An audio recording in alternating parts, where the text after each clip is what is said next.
Олон мянган өсвөр насныхан өдөр бүр задуур доромжллыг амсаж гэр орноосоо хөөгдөн хаана хандхаа мэдэхгүй гудамжинд гарцгааж байна. Яагаад гэж юу?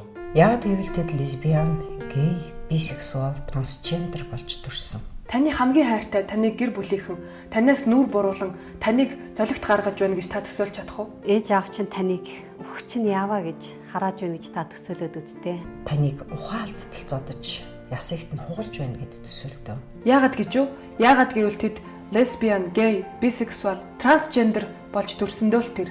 Би төсөөлж чадна. Учир нь энэ бол олон мянган лесбиан, гей, бисексуал, трансгендер өсвөр насныхны бодит байдал.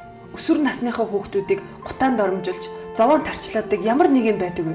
Хүүхэд бүр цорын ганц.